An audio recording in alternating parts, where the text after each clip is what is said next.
legs I got bricky flames. Yeah! Hello and welcome back to Into the Gravel. This week we will be talking about the Emilia-Romagna Shamlama. Emilia-Romagna or Imola Grand Prix. That's the one. So let's dive straight in with all the juicy details. Yeah, we'll talk about diving. Well, it wasn't really a dive, but let's talk about Max. His second corner, really, move on Oscar was spectacular, in my humble opinion. It was a lovely, lovely little corner, and it was good driving by Max. It was fantastic. For once, may I say, is actually good racecraft. Really good. No one went off the track. No one went off track. Everyone gave each other room. Beautiful. Beautiful. Lovely. It's like seeing two friends have a little dance. It is like a dance when you see them go side by side. Yeah, it's like a dance, yeah. And I thought it was great. I mean, it came out of nowhere. He was losing positions to George, it seemed, and then all of a sudden, out he comes. It was spectacular. Well, that's what happens when you don't press the brake pedal. Yeah. Until the last second. Yeah. Superb by Max. And then after that move, Max just sort of checked out, really. He was off the road. See you later. Never to be seen again until the safety car came out. Which safety car? The safety car that bumped them all up at the end, the proper safety car. Lots of safety cars. Lots of safety cars today. I think it was interesting, though, because Red Bull have been saying we don't have the pace, but they clearly do have the pace today. Had the pace today. Max ate his breakfast. Had his Weetabix. Probably didn't stay up all night gaming because he's got a child to take care of now. No. Values his sleep more, so Maybe. Well rested. But yeah, Friday, the car was not there. No, So they put in a shift put in a shift. to get the car into a good They place. did, and they did well. For Max, Yeah, for Max. not for you. Mr. Sanoda. I think I quite like the arc that Max has gone on now, because go back to a couple of years ago when he was dominating, he was the villain. No one really liked him. Being booed on the podium, and then today on the podium, did you see as the Dutch anthem played out? Do, Max Verstappen. And that's coming from the Tifosi as well. So Yes. he's got this arc now. And all the influencers. And all the influences, yeah. I think it's interesting, the arc that he's gone on, because now he's not the dominant car. The McLaren's the dominant car. Max is the hero that can save us from McLaren dominance kind of vibes, is what I'm getting. You might feel that way. I don't feel that way because I like McLaren. I want McLaren to win everything, but I don't think we need saving from McLaren. I don't feel like McLaren is holding me hostage. put your hands up. So, Yeah. But I feel like that is how he's now seen, like, oh, Max can still fight with them even though he's not in as good a car, blah, blah, blah. I think it's just the difference between the racecraft. I think when the racecraft is dirty, it leaves a bad taste in your mouth. Yeah, that's Whereas true. when it's all fair and they're all fighting fairly, it's like, oh, that was a good race. Yeah. Whereas like last year, we all kind of felt held hostage by Max, and any time you tried to get past him or get away from him, he'd smash into you.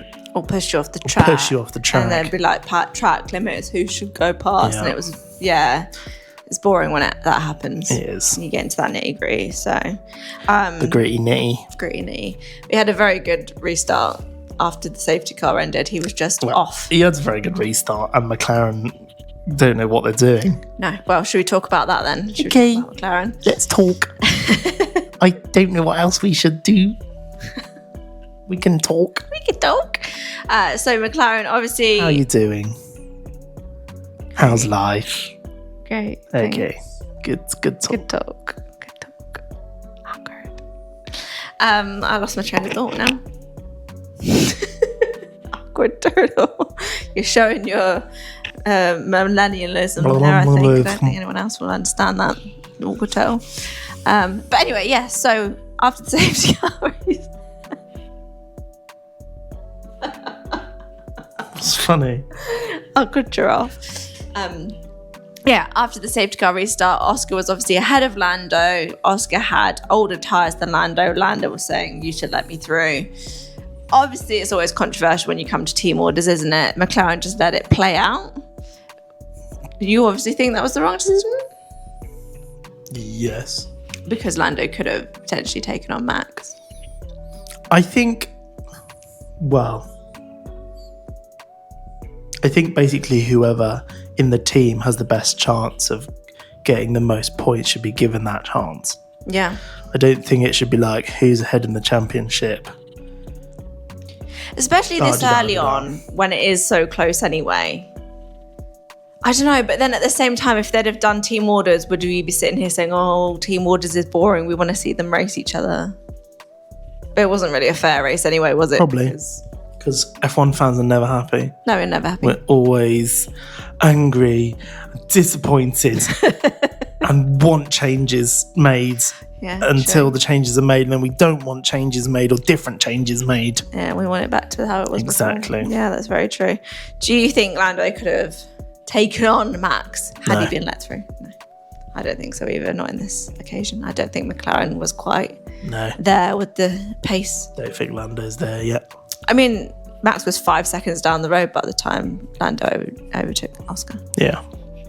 So they just had the car dialed in and Max had his breakfast. So. Yeah, had his Weetabix. So. All other brands of cereal are available. None give you as good a start to the day, though. I don't even eat my Weetabix. Right, okay, move on. What else? Max got driver of the day. Woo, he's really good. He's my driver of the day. How do the youth do it? Driver of the day. I feel like, though, it was actually earned, this one. It was. A lot of the drivers of the day this year. It was earned for, the first corner. Yeah. And then he just was like, safety car, I'll pit. Safety car, I'll pit. Thank you. Yeah, but win race. With that virtual safety car, he had enough gap between himself and Alex that he could have pitted without the safety car and still come out ahead. He had 30 seconds. Yeah. The virtual safety car obviously helped, but he did have a lot of time. So I do think some of the other driver of the days have been very random. So at least this one made sense. Sensical. Yeah.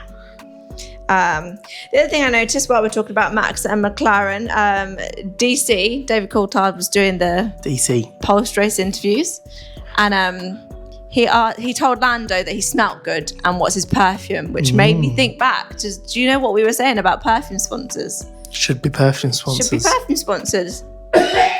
Delightful. I know. And cough sponsors. Cough sweets. So yeah, that just made me think back to our brilliant idea. Back to our genius idea. So if everyone ever has perfume sponsors, it's down to us. Copyright in the gravel. Yeah. But moving on from the very front, Max and McLaren, let's talk about Ferrari. Ferrari? Why would we talk about Ferrari? Don't want to talk about them, do we, at the home race? Nah. No problem. No one likes them in Imola, do they? In Imola? In Imola. Yeah, terrible Saturday. Poor qualifying, out in Q2. Terrible work, but... Terrible. Came alive at the race, which... Kind of. I mean, Charles made a lot of overtakes. Yeah, they recovered. I think it's quite nice because you come into Imola thinking no one can overtake. It's going to be boring. At least having a Ferrari back there made it was easy overtakes. Lots of overtakes. It was easy. Yeah, in this one it was, but it's not usually in Imola. Well,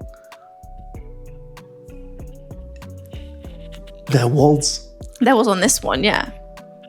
Yeah. Yeah, but normally there's not. That's what I'm saying. Well, thanks to Ferrari qualifying so poorly, they could overtake all the slower cars in front of them, is what I'm saying. Fair. It was like a good story arc to follow. And let's talk about Charles versus Alex Albon. I think Alex Albon has been shafted in this race. I think he should have been on the podium. He drove a brilliant race until he got pushed I don't off. know if he would have ended up on the podium. I don't think he had enough pace. I think he could have overtaken Piastri. Piastri's tyres were cooked. Even Piastri said it in the cool-down room. Yeah, but he doesn't actually know how much pace that Williams has. He hasn't driven the Williams car. Yeah. I think he had a good shot. I don't know. He still had to get past Leclerc. Yeah. And we don't know how many laps that could have That's taken. true. And then he would have had to get past Piastri. But my face when he went off into the gravel, I thought he was crashing. I was like... He recovered it well. He did. My mouth was open Yeah. for like many seconds. I think Leclerc was a bit naughty. A little bit Yeah. of a naughty boy. Yeah. And then complained about it. Reminded me of someone last season called Axel Appen. Who's that? And he should know better. 'Cause he was complaining about Axel Appen. Yeah. So leave room. What could have been.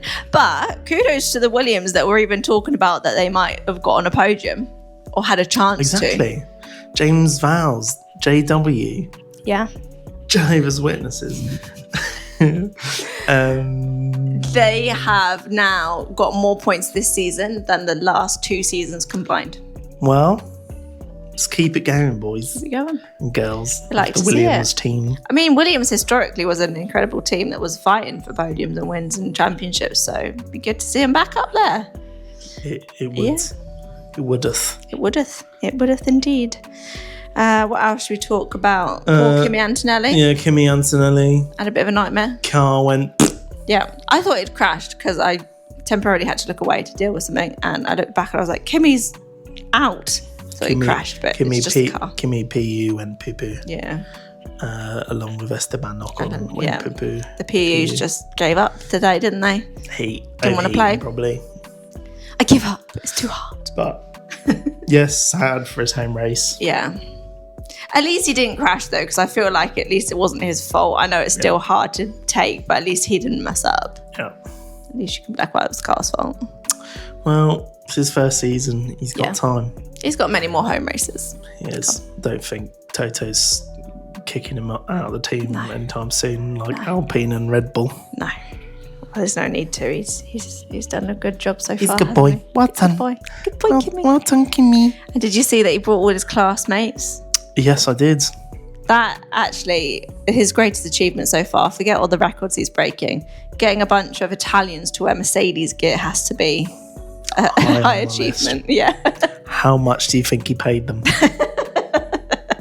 A free F1 ticket will do, probably. Probably, yeah. Free merch. You're gonna say no. True. But yeah. Anything else? Alonso had flames. Yeah.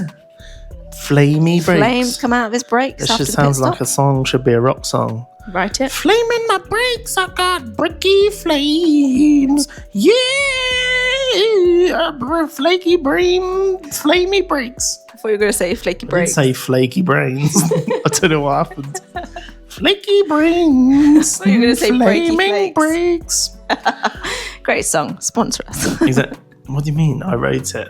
We could sponsor. I don't know. My song sponsors this episode. Flaming brakes.